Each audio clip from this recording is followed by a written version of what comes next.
NFL free agency trudges on. We're going into day 6 here, and man, the bright lights have been turned off. They're not just dimming down, they've been turning off. And the window is closing each and every day to sign a fair market deal. What's up? It's your boy Cintron. Come back with another analysis slash news video, and I kid you not, that's my real name. We're gonna go over free agency as a whole. So not a lot of sightings here. Justin McCray coming over from the Falcons, signs a deal. Probably in a position to compete, but could be mostly for depth. Cooper Rush here re-signs with the Cowboys, giving them a quality backup, 2-year deal worth $6 million. So a nice bargain for the Dallas Cowboys there, and gives them a starting caliber quarterback to fill in if Dak feels the need to get hurt, just like he went down in his Comcast commercial.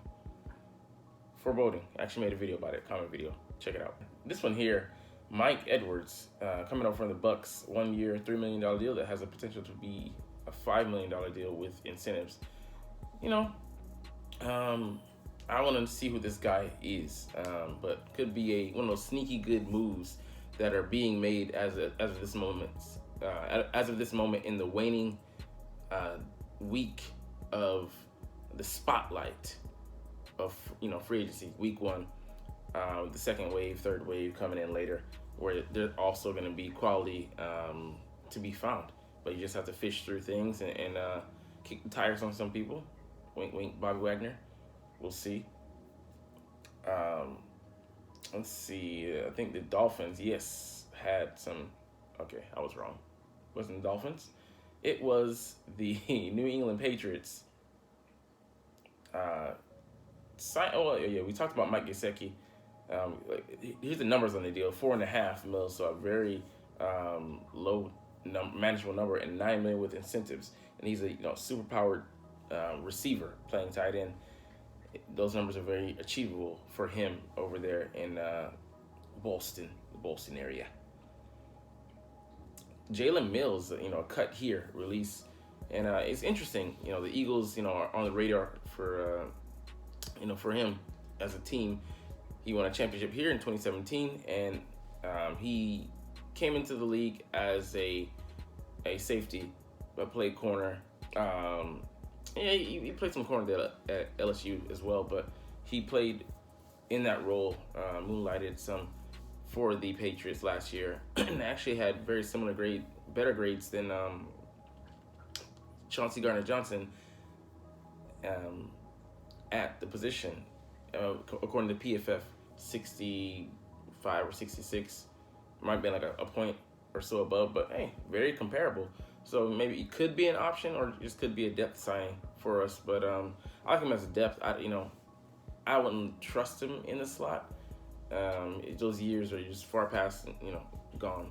And it was it would be a little more along the lines of an emergency thing. And he wasn't the greatest at it when he did this with us at the Eagles. He was adequate, good at times, but I don't really look too seriously at this. But hey, it could be we could connect the dots. So we'll have to see. And see, the last thing on here might be the Seattle Seahawks signing a couple players. Devin Bush coming in on a 1-year deal. They're taking a chance on the former Steeler. Really, fast guy coming out of Michigan. He ran a 4.4. Devin twins at linebacker, Devin Bush and Devin White. Devin White still having a strong career going down there in Tampa, but Devin Bush faltering, had a good, solid rookie year. Didn't really build upon that. Got hurt, injuries, things just got in the way.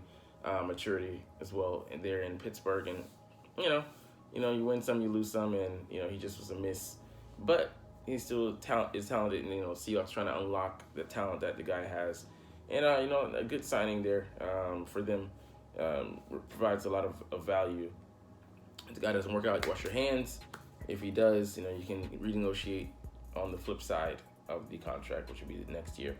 But the biggest signing for them here is Julian Love, and they like those 3 safety sets there in Seattle. So, man, could be a good value signing with him, especially with Jamal Adams, coming off that knee injury, and his health being into question, and that having an effect on his availability, the most important ability that you have to show up, being able to show up and to be able to show out there.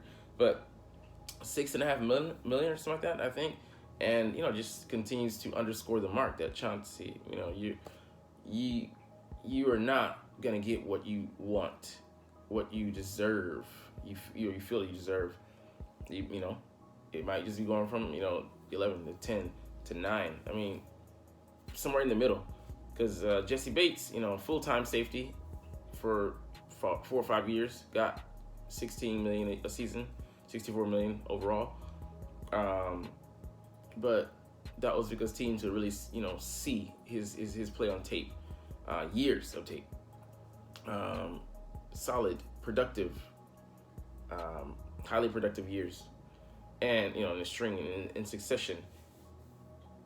And yeah, you just haven't shown it, for that duration. And you were also hurt last year. I think that last one really dings you.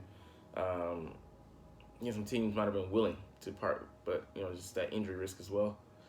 They're not gonna go too high, so he's gonna have to take a reasonable deal, and that would be best with us because we know him.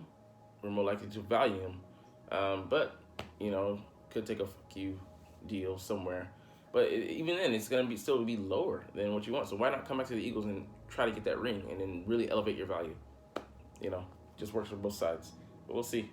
Leonard Fournette and Cameron Brate being released here, so I mean, the Tom Brady effect is fully over, and the glow off for those guys is off, and they'll have to pick up the pieces elsewhere. I mean, Leonard Fournette was expected. I don't know about Cameron Brate, but they don't need him there in Tampa now, so you'll see who he lands with. He'll probably land on his feet though.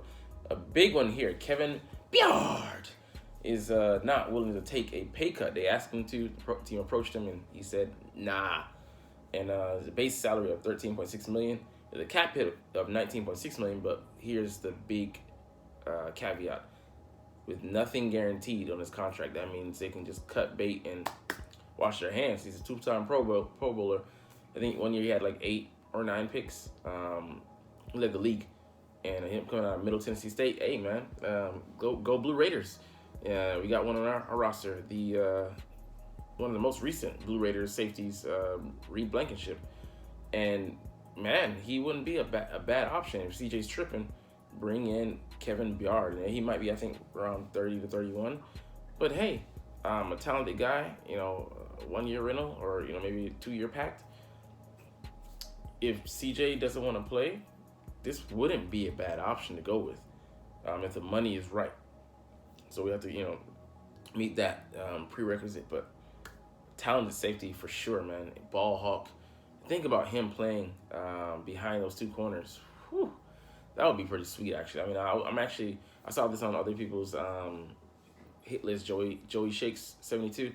I actually wouldn't be too mad at it, to be honest. And a nobody for Washington. I mean, they're just not going to be in play this year, I believe. I think it'll be competitive, for sure, but not getting anything done. So let's see anything else happening around the league. Jamal Williams felt disrespected.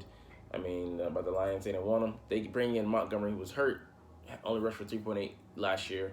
And, he might be a better receiver, maybe a better overall fit, but, he did have 17 touchdowns, 1,000 yards, rushing one, hit 1066 to, not pay the man when you brought in somebody, gave them, I think, a couple million more, 2 million more average year. Like, okay, what's going on? So, but here, let's get into this last thing. Cincinnati's left tackle, I think his name is Jonah Williams, requested trade after a Brown signing. I mean, the writing's on the wall there. They're basically telling you to play right tackle or, buck up, and he's a starting left tackle. Yeah, he might have been, a draft pick and still coming to his own, but disrespect is real.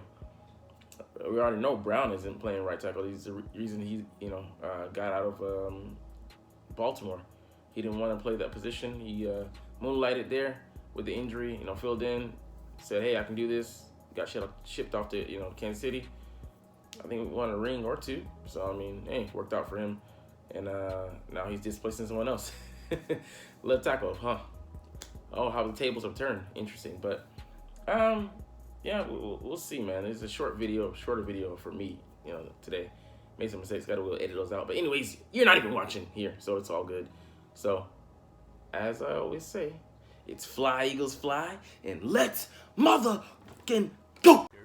Like, comment, share, subscribe if you want. Thanks for watching. Check me out at Cintron, Cintron Anime, Cintron Life, or Cintron Laughs, or other social media.